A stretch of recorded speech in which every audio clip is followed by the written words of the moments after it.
شروع اللہ کا نام لے کر جو بڑا مہربان نہایت رحم والا ہے۔ سب تعریف اللہ ہی کو ہے جس نے اپنے محبوب بندے محمد صلی اللہ علیہ وآلہ وسلم پر یہ کتاب نازل کی اور اس میں کسی طرح کی گجی اور پیچیدگی نہ رکھی، بلکہ سیدھی اور سلیس اتاری تاکہ لوگوں کو عذاب سخت سے جو اس کی طرف سے آنے والا ہے ڈرائے، اور مومنوں کو جو نیک عمل کرتے ہیں خوشخبری سنائے کہ ان کے لیے ان کے کاموں کا نیک بدلہ یعنی بہشت ہے جس میں وہ ہمیشہ رہیں گے، اور ان لوگوں کو بھی ڈرائے جو کہتے ہیں کہ اللہ نے کسی کو بیٹا بنا لیا ہے۔ ان کو اس بات کا کچھ بھی علم نہیں اور نہ ان کے باپ دادا ہی کو تھا۔ یہ بڑی سخت بات ہے جو ان کے منہ سے نکلتی ہے، اور کچھ شک نہیں کہ یہ جو کچھ کہتے ہیں محض جھوٹ ہے۔ اے پیغمبر، اگر یہ اس کلام پر ایمان نہ لائیں تو شاید تم ان کے پیچھے رنج کر کر کے اپنے تئیں ہلاک کر دو گے۔ جو چیز زمین پر ہے ہم نے اس کو زمین کے لیے زینت بنایا ہے تاکہ لوگوں کی آزمائش کریں کہ ان میں کون اچھے عمل کرنے والا ہے، اور جو چیز زمین پر ہے ہم اس کو نابود کر کے بنجر میدان کر دیں گے۔ کیا تم خیال کرتے ہو کہ غار اور لوح والے ہماری نشانیوں میں سے عجیب تھے؟ جب وہ نوجوان غار میں جا رہے تو کہنے لگے کہ اے ہمارے پروردگار، ہم پر اپنے ہاں سے رحمت نازل فرما اور ہمارے کام میں درستی کے سامان مہیا کر۔ تو ہم نے غار میں کئی سال تک ان کے کانوں پر نیند کا پردہ ڈالے رکھا، یعنی ان کو سلائے رکھا، پھر ان کو جگا اٹھایا تاکہ معلوم کریں کہ جتنی مدت وہ غار میں رہے دونوں جماعتوں میں سے اس کی مقدار کس کو خوب یاد ہے۔ ہم ان کے حالات تم سے صحیح صحیح بیان کرتے ہیں۔ وہ کئی نوجوان تھے جو اپنے پروردگار پر ایمان لائے تھے، اور ہم نے ان کو اور زیادہ ہدایت دی تھی، اور ان کے دلوں کو مربوط یعنی مضبوط کر دیا۔ جب وہ اٹھ کھڑے ہوئے تو کہنے لگے کہ ہمارا پروردگار آسمانوں اور زمین کا مالک ہے، ہم اس کے سوا کسی کو معبود سمجھ کر نہ پکاریں گے۔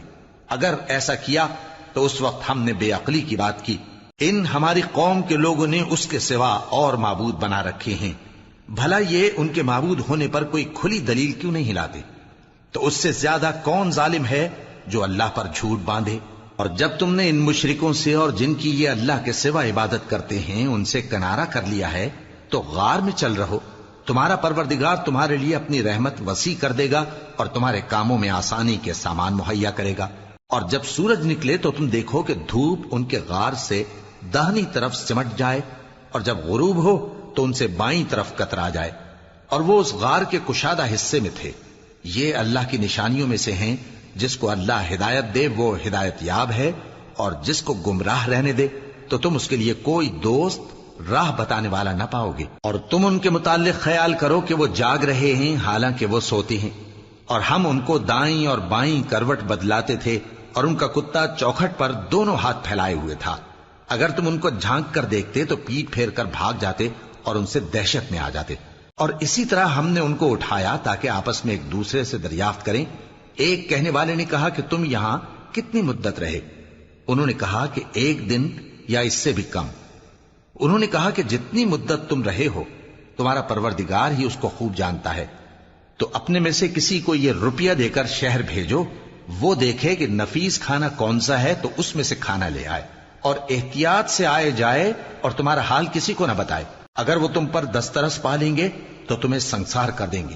یا پھر اپنے مذہب میں داخل کر لیں گے، اور اس وقت تم کبھی فلاح نہیں پاؤ گے۔ اور اسی طرح ہم نے لوگوں کو ان کے حال سے خبردار کر دیا تاکہ وہ جانیں کہ اللہ کا وعدہ سچا ہے،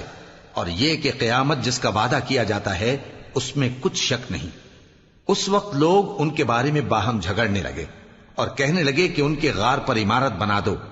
ان کا پروردگار ان کے حال سے خوب واقف ہے۔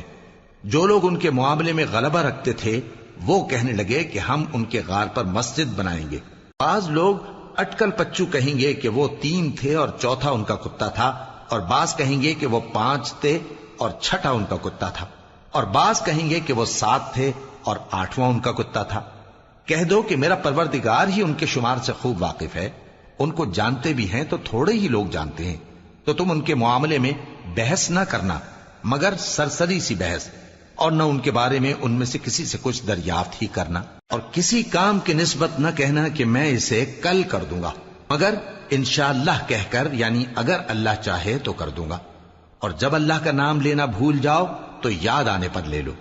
اور کہہ دو کہ امید ہے کہ میرا پروردگار مجھے اس سے بھی زیادہ ہدایت کی باتیں بتائے۔ اور اصحاب کہف اپنے غار میں 9 اوپر 300 سال رہے۔ کہہ دو کہ جتنی مدت وہ رہے اسے اللہ ہی خوب جانتا ہے، اسی کو آسمانوں اور زمین کی پوشیدہ باتیں معلوم ہیں، وہ کیا خوب دیکھنے والا اور کیا خوب سننے والا ہے۔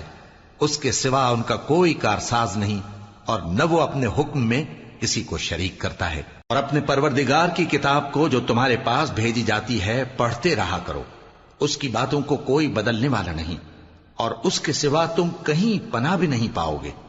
اور جو لوگ صبح و شام اپنے پروردگار کو پکارتے اور اس کی خوشنودی کے طالب ہیں، ان کے ساتھ صبر کرتے رہو، اور تمہاری نگاہیں ان میں سے گزر کر اور طرف نہ دوڑیں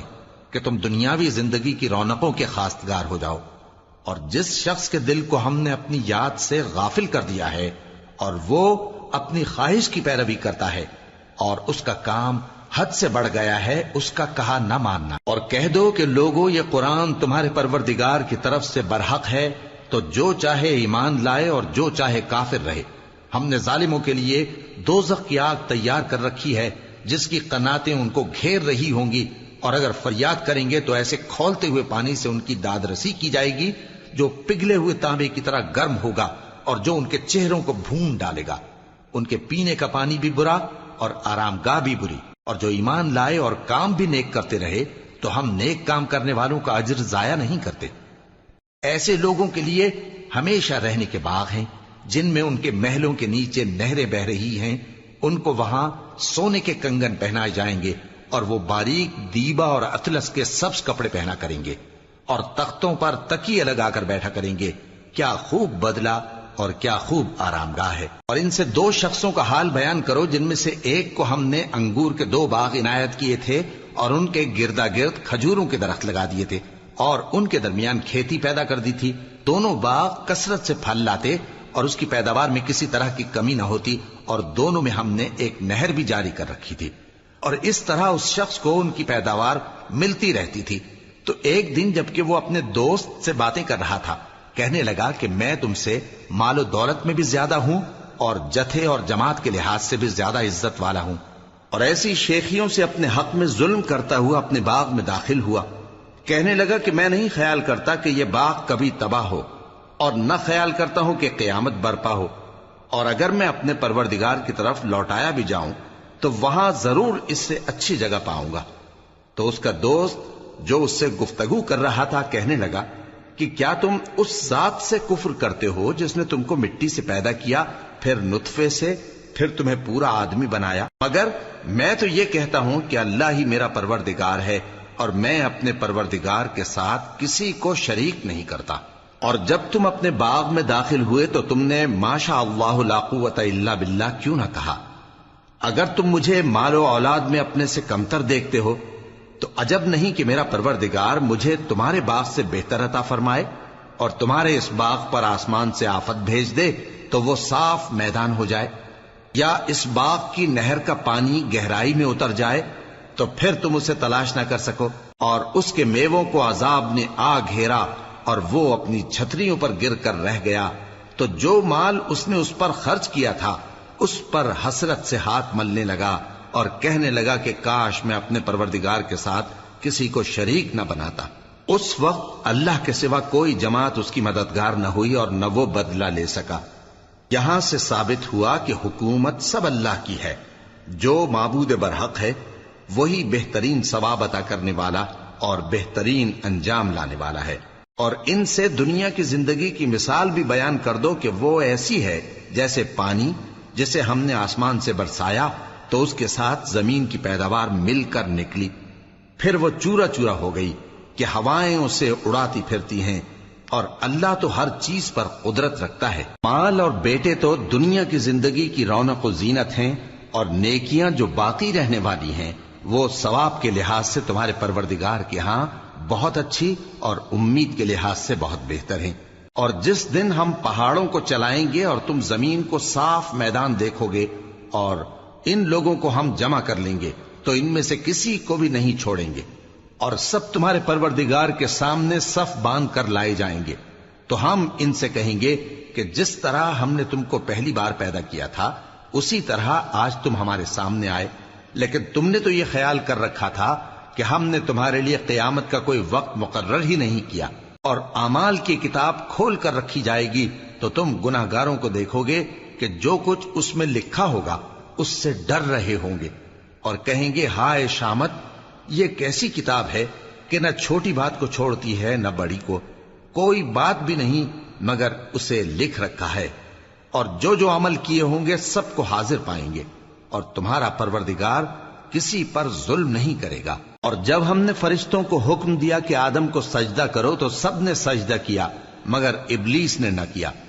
وہ جنات میں سے تھا تو اپنے پروردگار کے حکم سے باہر ہو گیا۔ کیا تم اس کو اور اس کی اولاد کو میرے سوا دوست بناتے ہو، حالانکہ وہ تمہارے دشمن ہیں، اور شیطان کی دوستی ظالموں کے لیے اللہ کی دوستی کا برا بدل ہے۔ میں نے ان کو نہ تو آسمانوں اور زمین کے پیدا کرنے کے وقت بلایا تھا اور نہ خود ان کے پیدا کرنے کے وقت، اور میں ایسا نہ تھا کہ گمراہ کرنے والوں کو مددگار بناتا۔ اور جس دن اللہ فرمائے گا کہ اب میرے شریکوں کو جن کی نسبت تم معبود ہونے کا گمان رکھتے تھے بلاؤ، تو وہ ان کو بلائیں گے مگر وہ ان کو کچھ جواب نہ دیں گے، اور ہم ان کے درمیان ہلاکت کی ایک جگہ بنا دیں گے، اور گناہگار لوگ دوزخ کو دیکھیں گے تو یقین کر لیں گے کہ وہ اس میں پڑنے والے ہیں، اور اس سے بچنے کا کوئی راستہ نہ پائیں گے۔ اور ہم نے اس قرآن میں لوگوں کے سمجھانے کے لیے طرح طرح کی مثالیں بیان فرمائی ہیں، لیکن انسان سب چیزوں سے بڑھ کر جھگڑالو ہے۔ اور لوگوں کے پاس جب ہدایت آ گئی تو ان کو کس چیز نے منع کیا کہ ایمان لائیں اور اپنے پروردگار سے بخشش مانگیں، بجز اس کے کہ اس بات کے منتظر ہوں کہ انہیں بھی پہلوں کا سا معاملہ پیش آئے یا ان پر عذاب سامنے سے آ جائے۔ اور ہم جو پیغمبروں کو بھیجا کرتے ہیں تو صرف اس لیے کہ لوگوں کو اللہ کی نعمتوں کی خوشخبریاں سنائیں اور عذاب سے ڈرائیں، اور جو کافر ہیں وہ باطل کی مدد سے جھگڑا کرتے ہیں تاکہ اس سے حق کو پھسلا دیں، اور انہوں نے ہماری آیتوں کو اور جس چیز سے ان کو ڈرایا جاتا ہے اسے ہنسی بنا لیا ہے۔ اور اس سے بڑھ کر ظالم کون، جس کو اس کے پروردگار کی آیات کے ذریعے سمجھایا گیا تو اس نے ان سے منہ پھیر لیا، اور جو اعمال وہ آگے کر چکا اس کو بھول گیا۔ ہم نے ان کے دلوں پر پردے ڈال دیے کہ اسے سمجھ نہ سکیں، اور کانوں میں ثقل پیدا کر دیا ہے کہ سن نہ سکیں، اور اگر تم ان کو رستے کی طرف بلاؤ تو کبھی رستے پر نہ آئیں گے، اور تمہارا پروردگار بخشنے والا صاحب رحمت ہے۔ اگر وہ ان کے کرتوتوں پر ان کو پکڑنے لگے تو ان پر جھٹ عذاب بھیج دے، مگر ان کے لیے ایک وقت مقرر کر رکھا ہے کہ اس کے عذاب سے کوئی پناہ کی جگہ نہ پائیں گے۔ اور یہ بستیاں جو ویران پڑی ہیں، جب انہوں نے کفر کر کے ظلم کیا تو ہم نے ان کو تباہ کر دیا، اور ان کی تباہی کے لیے ایک وقت مقرر کر دیا تھا۔ اور جب موسیٰ نے اپنے شاگرد سے کہا کہ جب تک میں دو دریاؤں کے ملنے کی جگہ نہ پہنچ جاؤں ٹلنے کا نہیں، خاص صدیوں چلتا رہوں، پھر جب وہ دونوں ان دریاؤں کے سنگم پر پہنچے تو اپنی مچھلی بھول گئے، پھر اس مچھلی نے دریا میں سرنگ کی طرح اپنا رستہ بنا لیا۔ جب آگے چلے تو موسیٰ نے اپنے شاگرد سے کہا کہ ہمارا کھانا لاؤ، اس سفر سے ہم کو بہت تکان ہو گئی ہے۔ اس نے کہا کہ بھلا آپ نے دیکھا کہ جب ہم نے اس چٹان کے پاس آرام کیا تھا تو میں مچھلی وہیں بھول گیا، اور مجھے آپ سے اس کا ذکر کرنا شیطان نے بھلا دیا، اور اس مچھلی نے عجیب طرح سے دریا میں اپنا رستہ بنایا۔ موسیٰ نے کہا یہی تو وہ مقام ہے جسے ہم تلاش کرتے تھے، تو وہ اپنے پاؤں کے نشان دیکھتے دیکھتے لوٹ گئے۔ وہاں انہوں نے ہمارے بندوں میں سے ایک بندہ دیکھا جس کو ہم نے اپنے ہاتھ سے رحمت خاص سے نوازا تھا اور اپنے پاس سے ایک خاص علم بخشا تھا۔ موسیٰ نے ان سے جن کا نام خضر تھا کہا کہ جو علم اللہ کی طرف سے آپ کو سکھایا گیا ہے، اگر آپ اس میں سے مجھے کچھ بھلائی کی باتیں سکھائیں تو میں آپ کے ساتھ رہوں۔ خضر نے کہا کہ تم میرے ساتھ رہ کر صبر نہیں کر سکو گے، اور جس بات کی تمہیں خبر ہی نہیں اس پر صبر کر بھی کیسے سکتے ہو؟ موسیٰ نے کہا اللہ نے چاہا تو آپ مجھے صابر پائیے گا، اور میں آپ کے ارشاد کے خلاف نہیں کروں گا۔ خضر نے کہا اگر تم میرے ساتھ رہنا چاہو تو شرط یہ ہے مجھ سے کوئی بات نہ پوچھنا جب تک میں خود اس کا ذکر تم سے نہ کروں۔ تو دونوں چل پڑے، یہاں تک کہ جب کشتی میں سوار ہوئے تو خضر نے کشتی کو پھاڑ ڈالا۔ موسیٰ نے کہا کیا آپ نے اس کو اس لیے پھاڑا ہے کہ سواروں کو غرق کر دی؟ یہ تو آپ نے بڑی عجیب بات کی۔ خضر نے کہا کیا میں نے نہیں کہا تھا کہ تم میرے ساتھ صبر نہ کر سکو گے؟ موسیٰ نے کہا کہ جو بھول مجھ سے ہوئی اس پر مواخذہ نہ کیجیے اور میرے معاملے میں مجھ پر مشکل نہ ڈالیے۔ پھر دونوں چلے، یہاں تک کہ رستے میں ایک لڑکا ملا تو خضر نے اسے مار ڈالا۔ موسیٰ نے کہا کہ آپ نے ایک بے گناہ شخص کو ناحق بغیر قصاص کے مار ڈالا، یہ تو آپ نے بری بات کی۔ خضر نے کہا کیا میں نے نہیں کہا تھا کہ تم سے میرے ساتھ صبر نہیں ہو سکے گا؟ انہوں نے کہا کہ اگر میں اس کے بعد پھر کوئی بات پوچھوں یعنی اعتراض کروں تو مجھے اپنے ساتھ نہ رکھیے گا کہ آپ میری طرف سے عذر کے قبول کرنے میں حد کو پہنچ گئے ہیں۔ پھر دونوں چلے، یہاں تک کہ گاؤں والوں کے پاس پہنچے اور ان سے کھانا طلب کیا۔ انہوں نے ان کی ضیافت کرنے سے انکار کیا۔ پھر انہوں نے وہاں ایک دیوار دیکھی جو گرا چاہتی تھی تو خضر نے اس کو سیدھا کر دیا۔ موسیٰ نے کہا کہ اگر آپ چاہتے تو ان سے اس کا معاوضہ لے لیتے تاکہ کھانے کا کام چلتا۔ خضر نے کہا کہ اب مجھ میں اور تم میں علیحدگی، مگر جن باتوں پر تم صبر نہ کر سکے میں ان کا تمہیں بھید بتائے دیتا ہوں کہ وہ جو کشتی تھی غریب لوگوں کی تھی جو دریا میں محنت کر کے یعنی کشتیاں چلا کر گزارا کرتے تھے، اور ان کے سامنے کی طرف ایک بادشاہ تھا جو ہر اچھی کشتی کو زبردستی چھین لیتا تھا، تو میں نے چاہا کہ اسے عیبدار کر دوں تاکہ وہ اسے غصب نہ کر سکے۔ اور وہ جو لڑکا تھا اس کے ماں باپ دونوں مومن تھے، ہمیں اندیشہ ہوا کہ وہ بڑا ہو کر بد کردار ہوگا تو کہیں ان کو سرکشی اور کفر میں نہ پھنسا دے، تو ہم نے چاہا کہ ان کا پروردگار اس کی جگہ ان کو اور بچہ عطا فرمائے جو اخلاقی پاکیزگی میں بہتر اور محبت میں زیادہ قریب ہو۔ اور وہ جو دیوار تھی سو 2 یتیم لڑکوں کی تھی جو شہر میں رہتے تھے، اور اس کے نیچے ان کا خزانہ دفن تھا، اور ان کا باپ ایک نیک آدمی تھا۔ تو تمہارے پروردگار نے چاہا کہ وہ اپنی جوانی کو پہنچ جائیں اور پھر اپنا خزانہ نکالے۔ یہ تمہارے پروردگار کی مہربانی ہے، اور یہ کام میں نے اپنی طرف سے نہیں کیے، یہ ان باتوں کی حقیقت ہے جن پر تم صبر نہ کر سکے۔ اور تم سے ذوالقرنین کے بارے میں دریافت کرتے ہیں، کہہ دو کہ میں اس کا کسی قدر حال تمہیں پڑھ کر سناتا ہوں۔ ہم نے اس کو زمین میں بڑا اقتدار دیا تھا اور ہر طرح کا سامان اس کو عطا کیا تھا، تو اس نے ایک سفر کا سامان کیا، یہاں تک کہ جب سورج کے غروب ہونے کی جگہ پہنچا تو اسے ایسا پایا کہ ایک کیچڑ والے چشمے میں ڈوب رہا ہے، اور اس چشمے کے پاس ایک قوم دیکھی۔ ہم نے کہا ذوالقرنین تم ان کو خواہ تکلیف دو خواہ ان کے بارے میں بھلائی اختیار کرو، دونوں باتوں کی تم کو قدرت ہے۔ ذوالقرنین نے کہا کہ جو کفر و بد کرداری سے ظلم کرے گا اسے ہم سزا دیں گے، پھر وہ اپنے پروردگار کی طرف لوٹایا جائے گا تو وہ بھی اسے بڑا عذاب دے گا، اور جو ایمان لائے گا اور عمل نیک کرے گا اس کے لیے بہت اچھا بدلہ ہے، اور ہم اپنے معاملے میں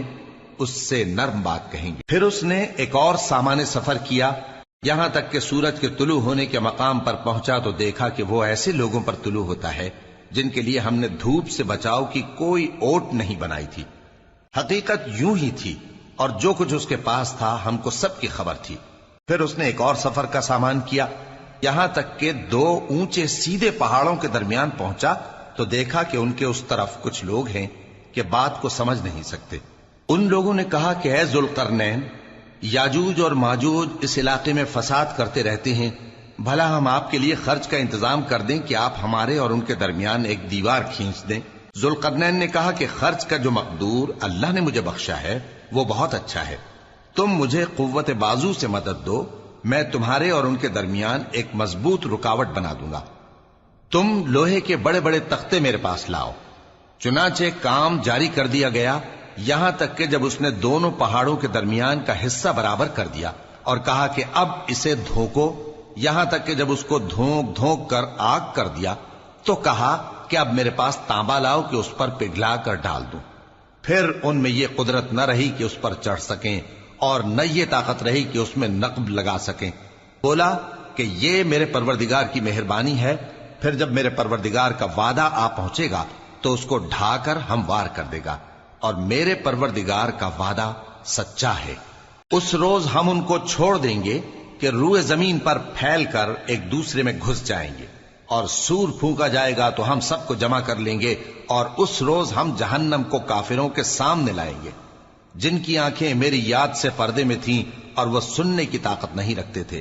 اب کیا کافر یہ خیال کرتے ہیں کہ وہ میرے بندوں کو میرے سوا اپنا کارساز بنائیں گے تو میں خفا نہیں ہوں گا؟ ہم نے ایسے کافروں کے لیے جہنم کی مہمانی تیار کر رکھی ہے۔ کہہ دو کہ ہم تمہیں ایسے لوگ بتائیں جو اعمال کے لحاظ سے بڑے نقصان میں ہیں؟ یہ وہ لوگ ہیں جن کی دوڑ دھوپ دنیا کی زندگی میں برباد ہو گئی اور وہ یہ سمجھے ہوئے ہیں کہ وہ اچھے کام کر رہے ہیں۔ یہ وہ لوگ ہیں جنہوں نے اپنے پروردگار کی آیتوں کو نہ مانا اور اس کے سامنے جانے سے انکار کیا، تو ان کے اعمال ضائع ہو گئے۔ سو ہم قیامت کے دن ان کے لیے کچھ بھی وزن قائم نہیں کریں گے۔ یہ ان کی سزا ہے، یعنی جہنم، اس لیے کہ انہوں نے کفر کیا اور ہماری آیتوں اور ہمارے پیغمبروں کی ہنسی اڑائی۔ جو لوگ ایمان لائے اور عمل نیک کیے ان کے لیے بہشت کے باغ بطور مہمانی ہوں گے، ہمیشہ ان میں رہیں گے اور وہاں سے مکان بدلنا نہ چاہیں گے۔ کہہ دو کہ اگر سمندر میرے پروردگار کی باتوں کے لکھنے کے لیے روشنائی ہو تو قبل اس کے کہ میرے پروردگار کی باتیں تمام ہوں سمندر ختم ہو جائے، اگرچہ ہم ویسا ہی اور اس کی مدد کو لائیں۔ کہہ دو کہ میں تمہاری طرح کا ایک بشر ہوں، البتہ میری طرف وہی آتی ہے کہ تمہارا معبود وہی ایک معبود ہے۔ تو جو شخص اپنے پروردگار سے ملنے کی امید رکھے چاہیے کہ عمل نیک کرے اور اپنے پروردگار کی عبادت میں کسی کو شریک نہ بنائے۔